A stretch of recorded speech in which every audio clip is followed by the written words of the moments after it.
aí, pessoal, beleza? Meu nome é Luciana, sou professora de Atualidades, Geografia e História aqui de Campo Grande, Mato Grosso do Sul.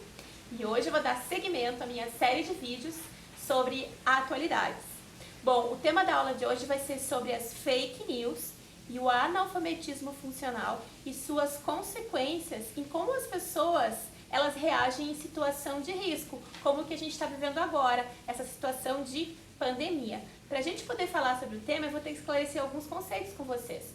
Dentre eles seria esse conceito de analfabetismo funcional. Enfim, o que é uma pessoa analfabeta funcional? Então, um analfabeto funcional é aquela pessoa que tem a incapacidade, ela vai demonstrar não compreender textos simples. E também, não vai conseguir interpretar um texto, ou seja, interpretar as entrelinhas desse texto.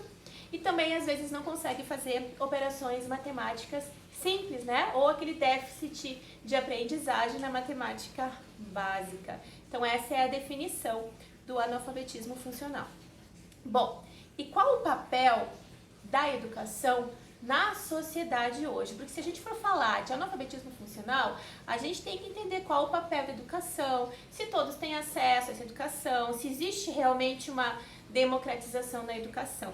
Para a gente entender como que as pessoas absorvem os conteúdos básicos que são ensinados na escola, como elas aproveitam e como elas vão aplicar no dia a dia, ok? Porque nem todo mundo aproveita esses conteúdos da mesma forma.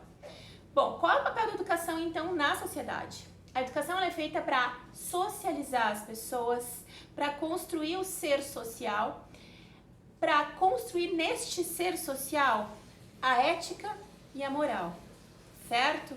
Lembrando que a moral, ela vem aí da construção dos costumes, daquilo que é certo, que é errado, que determinada sociedade julga ser certo ou errado ou acredita, É o certo e errado, que a gente adquire aí através da cultura, certo?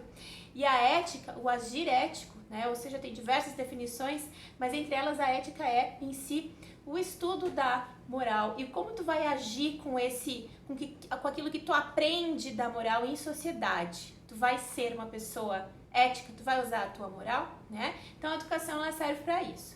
Bom, essa educação ela pode ser informal, aquela que a gente aprende na família, e com a comunidade, e a educação formal, que é aquela que a gente aprende na escola e mais tarde nas universidades. Mas qual o papel fundamental da educação hoje? Formar pessoas críticas, cientes de que são cidadãs dentro de suas sociedades e que podem interferir nessa sociedade. Essas pessoas elas têm que ter, então, desenvolvida nelas uma consciência crítica, política, social, econômica, para agir como uma cidadã ou como um cidadão dentro da sociedade. Bom, agora a gente vai falar do processo de democratização na educação. Esse processo é histórico. Se a gente for fazer uma retrospectiva, a gente vai ver que na maior parte da história, a educação ela esteve restrita somente para homens e para nobreza. Se a gente for voltar lá para a Grécia clássica, a educação era somente para os homens e para os nobres. Os filósofos, na realidade, eles eram nobres, dentro da sociedade. A Idade Média na Europa, vamos pegar esse período aí, A gente vai ter a educação com o clero, a maior parte da Idade Média, a Alta Idade Média e a Idade Média Central. E aí mais tarde, na Baixa Idade Média, com o Renascimento, a gente vai ter aí, depois do retorno das cruzadas, a gente vai ter a nobreza e a burguesia que está se constituindo com acesso a essa educação, surgimento de algumas universidades, enfim. Mas essa educação é restrita, Então, a gente vai ter todo o histórico das monarquias nacionais, A educação também com nobres e com a burguesia, o histórico da Revolução Francesa. Aí o Napoleão, por exemplo, ele vai ter a preocupação de levar um pouco de cultura e educação para as pessoas, ok? Então, por exemplo, ele vai disponibilizar, vai abrir as portas do Palácio de Versalhes para que as pessoas entrem e tenham um contato com obras de arte que só a nobreza desfrutava antes, E ele vai criar o Museu do Louvre também, para levar um pouco da cultura para a população, para o povo, Aí depois a gente vai ter um levantamento entre o século XIX até metade do século XX, Também, educação aqui no Brasil, principalmente, voltada para a elite, Todo o histórico da República Velha, a maior parte da população analfabeta. Bom, a gente vai ter uma maior preocupação em democratizar o acesso à educação na Era Vargas, ok? O Vargas vai ser importante nesse sentido, ok? Ele vai ter preocupações com relação à construção do patrimônio histórico, Ele vai criar o IPHAN, Instituto de Patrimônio Histórico e Artístico Nacional, né? Políticas voltadas à educação. Bom, a gente vai ter um período da ditadura militar. Bom, aí é complicado, porque a gente vai ter uma educação tecnicista, né? Então, as pessoas nesse período, elas não vão ter acesso a todos os conteúdos das disciplinas de História, Geografia, Sociologia e Filosofia, né? Essas disciplinas, elas vão ser compactadas em duas. A gente vai ter Educação Moral e Cívica e a gente vai ter Estudos Sociais, né? Então, o governo militar ele vai selecionar quais são aqueles assuntos que os alunos podem aprender na escola. Lembrando que estes assuntos serão aqueles assuntos que não façam a pessoa questionar a realidade vigente e sim apenas receber aquela educação conteudista, ok? Então, vai ser uma educação com aquela metodologia da decoreba, né? E isso é contrário, então, àquele processo que a gente tem de entendimento, de uma criação de uma consciência crítica, que a gente consiga analisar os fatos, os conteúdos, articular os conteúdos entre si para a gente poder aproveitar para o nosso dia a dia, ok? Bom, aí a gente vem com a Constituição de 1988, né? E a gente vai ter uma mudança de uma educação tecnicista para uma educação mais crítica, ok? Então a gente vai ter, já desde da Constituição, no artigo 205, né, vai falar que a educação é um direito de todos, dever do Estado e da família. Será promovida e incentivada com a colaboração da sociedade, visando o pleno desenvolvimento da pessoa, seu preparo para o exercício da cidadania e sua qualificação para o trabalho.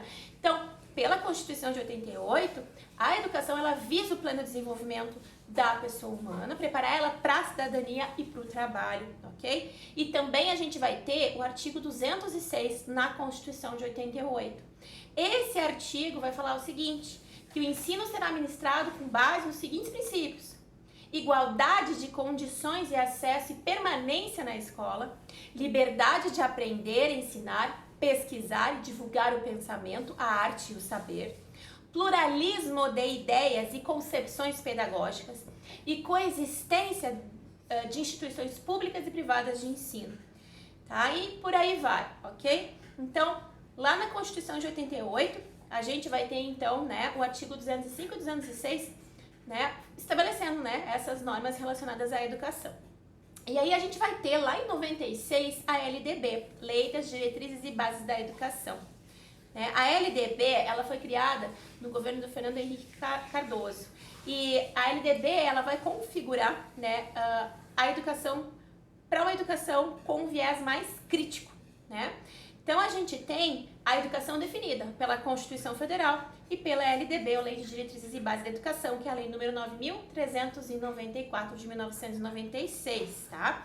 Nas diretrizes de educação, ela vai determinar que há necessidade de se criar uma base nacional comum curricular, onde o governo vai escolher quais são os principais conteúdos que devem ser ministrados em sala de aula, que são aqueles conteúdos e disciplinas básicas para que a gente possa viver em sociedade, desenvolver essa consciência crítica, política, econômica, para ser cidadão nessa sociedade, né?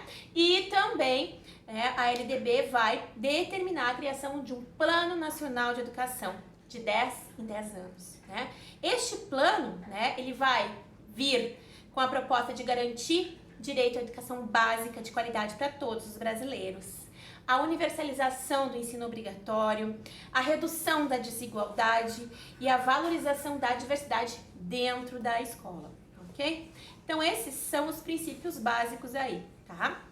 Então, dentro desse tema educação, a gente tem que levar em consideração que para esse processo se dar, a educação se dar, né, ela vem de dentro da escola, né, que ela vai ser por uma parte da família, da comunidade, da escola, né, ou universidade, mas também tem outros fatores que são importantes para esse processo de educação, né, de construção de um ser social, de um cidadão. Outra importância vai ser o acesso das pessoas aos bens culturais e patrimoniais. Por quê? Porque esses elementos eles vão ajudar a constituir a identidade da nação. E essa identidade da nação ela vai ser internalizada dentro do indivíduo. Por exemplo, qual o significado do Muro de Berlim, que é um marco, né? O início dele, né, vai ser considerado o início da Guerra Fria e o final, né, se termina aí a Guerra Fria. Mas enfim, qual o significado do Muro de Berlim, né, para o alemão? né? O que significa, gente? Então, se vocês forem ver, ele vai representar as Alemanhas divididas, famílias foram divididas, né? Então, ele significa, de certa forma, sofrimento, divisão de pessoas, né? Então, tem um significado, né? Tem um significado de identidade. Então, tanto quando a Guerra Fria acabou, o que vai acontecer? O Muro de Berlim vai ser destruído pelas pessoas, né? E ainda assim, em algumas regiões e alguns bairros, né, de Berlim, parte desse muro ainda, ele é preservado como monumento histórico, né? Em outras partes se construíram praças com flores, com árvores lindas, né? Para mostrar que aquilo acabou, né? Aquilo, enfim, aquilo passou, né? Então isso foi em 89, né? A queda do Muro de Berlim, ok? Bom, a gente tem hoje no Brasil uma situação de precarização da educação. Então falta investimento aí por parte do governo em escolas, né? Falta incentivo ao profissional da educação, falta também por parte do profissional da educação buscar se qualificar, né? A gente tem diversas reformas na educação aí impostas pelo governo, né? Tanto que aí a quantidade de horas na escola vai aumentar de 800 para 1.400, né? Enfim, diversas aí, seria assunto aí para outra aula, né? Mas enfim, nós temos também hoje novas configurações no ensino do Brasil, porque hoje a gente tem muito mais acesso à tecnologia do que há 10 anos atrás. Então hoje a gente tem a possibilidade do ensino à distância. Olha só, isso que está acontecendo agora de você me assistir, né? Enfim, eu posso trazer uma discussão diferente aí para vocês, né? Então, faz parte aí do ensino à distância, tem as faculdades EAD, né? EJA, EAD, enfim. Tem a questão da educação domiciliar, que isso já é implantado em alguns países, né? A União Europeia, nos Estados Unidos, enfim. Existem propostas, por exemplo, de militarização da educação, por causa da questão dos riscos dentro da escola, né? Do desrespeito em relação aos profissionais de educação, aos professores, né? E também a questão da tecnização do ensino médio, né? Tornar esse cidadão preparado para a vida, para trabalhar, né? Então ele sai da escola com um curso técnico aí no pós-ensino médio, tá? E nós temos diversos problemas também que vão contribuir para esse analfabetismo funcional. Quais são esses problemas? Primeiro, muitas vezes falta interesse do aluno em ir para a escola.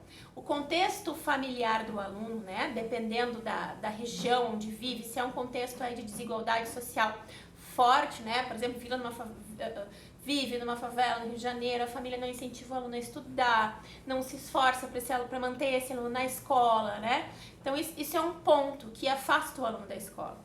Outro ponto, muitas vezes, é a forma que o professor está ensinando é uma forma ultrapassada. Ou também não existe, né, ferramentas na escola que possa tornar aquela aula um pouco mais interessante, né?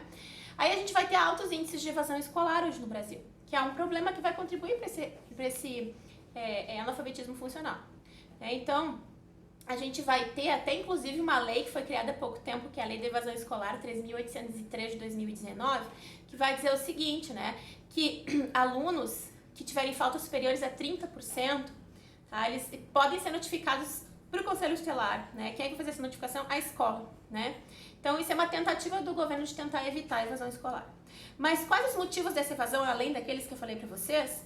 Bom, a gente vai ter, por exemplo, né, no ensino médio, baixa autoestima do aluno, a falta de incentivo da família, muitas vezes a gente vai ter o aluno tendo que abandonar a escola para ter que trabalhar, para ajudar no sustento da família, né? Ou o aluno que está se inserindo numa situação de risco, no tráfico de drogas, né? Gravidez na adolescência, enfim, N motivos, né? Desinteresse mesmo. Isso vai contribuir para um aumento de pessoas, né, que tem o déficit em diversas disciplinas, conteúdos em educação, como o analfabeto funcional, né? Bom, no fundamental, qual tipo de causa de evasão escolar? Por exemplo, a distância da escola e da casa do aluno. Às vezes os pais não têm dinheiro para levar o aluno para a escola, né? Falta transporte escolar, principalmente em áreas de zona rural, né? A questão do trabalho infantil também. Enfim, tem N motivos. Quais as consequências disso, né, dessa evasão escolar também, né? A baixa autoestima, o aluno não vai conseguir um emprego bom, né? Não vai conseguir se inserir de forma fácil no mercado de trabalho, não vai conseguir um salário legal, né? Muitas vezes vai acabar não incentivando o filho a ir para a escola, não dá o devido valor à educação, né? Então, remuneração baixa, desmotivação, né?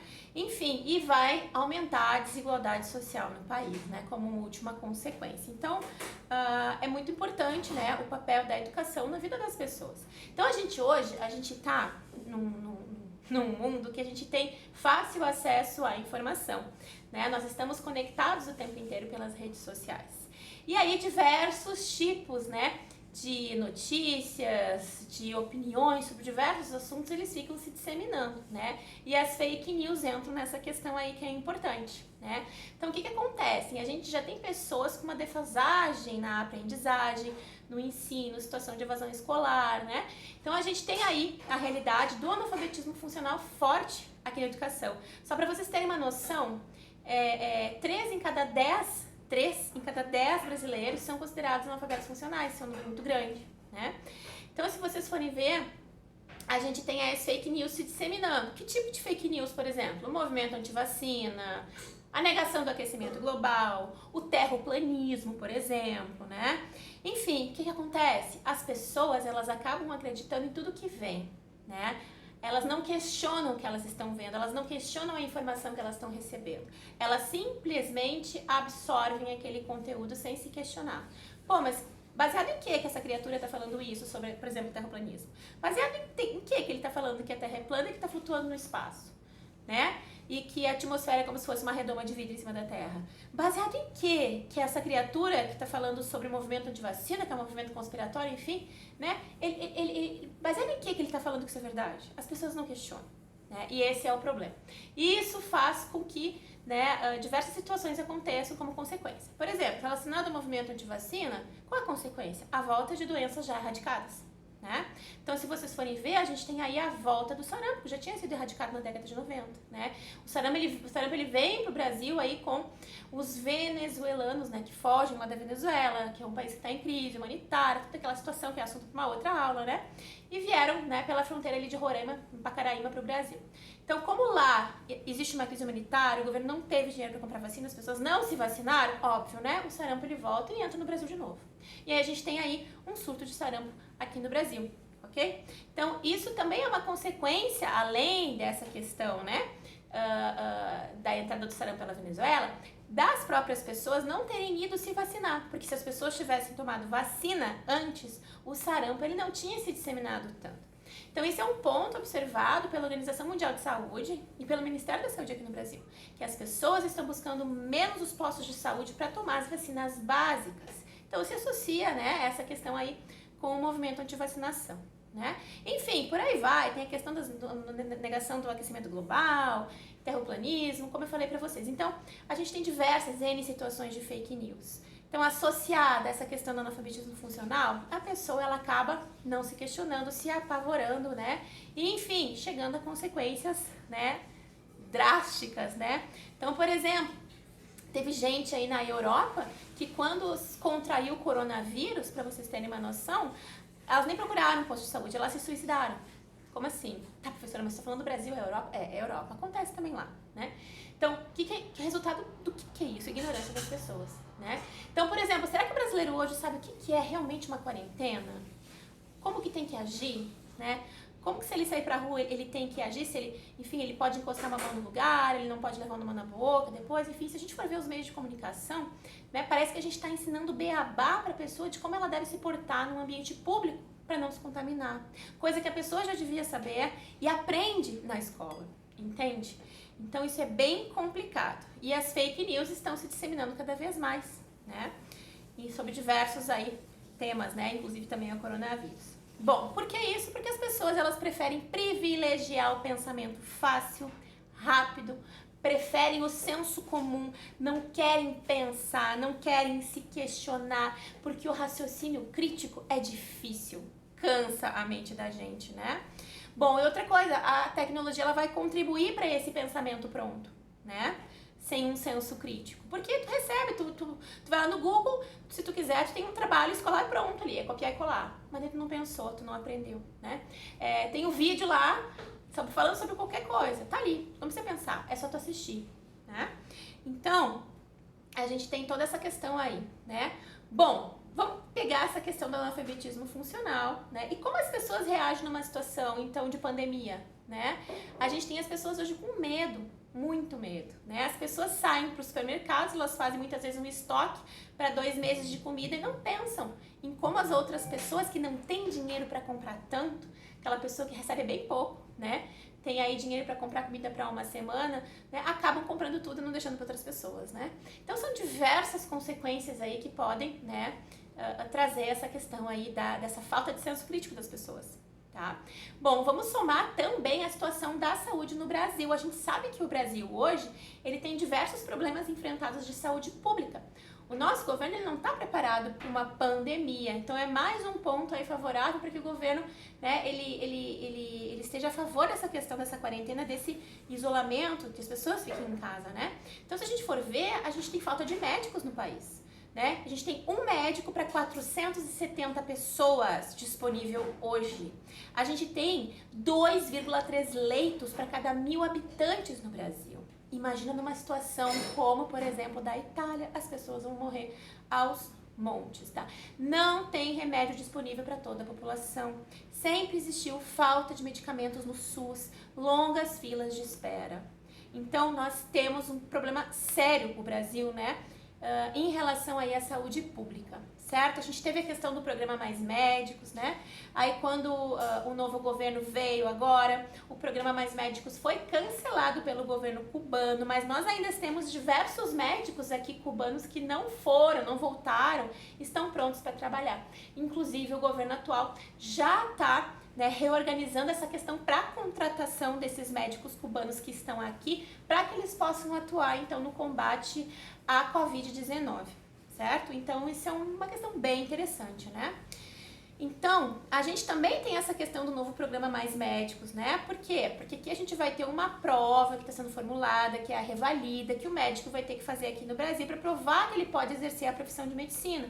Porque no programa anterior dos Mais Médicos, esse médico ele não precisava fazer essa prova do revalida, né? E é uma prova importantíssima para que possa ser atendido por um profissional que passou nessa prova, para que tu receba o mínimo tratamento possível, sem haver problema aí ou risco de erro médico, né? Ninguém quer. Bom, enfim, isso também está ligado à falta de investimentos em saúde, tá? A gente tem diversos problemas de saúde pública e a volta de doenças já erradicadas, como sarampo, a volta das DSTs. Gente, a volta das DSTs está ligada também a essa questão do analfabetismo funcional, porque, gente, a gente tem os maiores índices de contaminação por DST estão entre os adolescentes.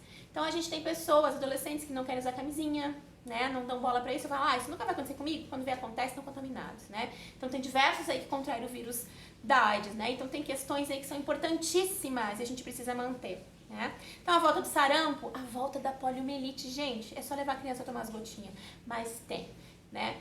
Tem essas pessoas desse movimento antivacina que acreditam o quê? O que tem esse movimento antivacina? Então as pessoas acham que dentro da vacina, né, o laboratório está injetando diversas doenças e vírus nas pessoas, né? Lógico, está injetando sim, né, um vírus, porque a pessoa ela precisa desse vírus para poder produzir os anticorpos, mas é uma quantidade ínfima e inofensiva para a saúde da gente, ok? Então é necessário. Gente, se não fossem as vacinas, a varíola não tinha sido erradicada, vocês entendem? O sarampo não tinha sido erradicado. Então é necessário sim tomar vacina, ok? Então, em relação às DSTs ainda, a gente vai ter 6 a cada 10 adolescentes ou jovens entre 15 e 24 anos não usa preservativos. E a AIDS cresce aí entre jovens, né?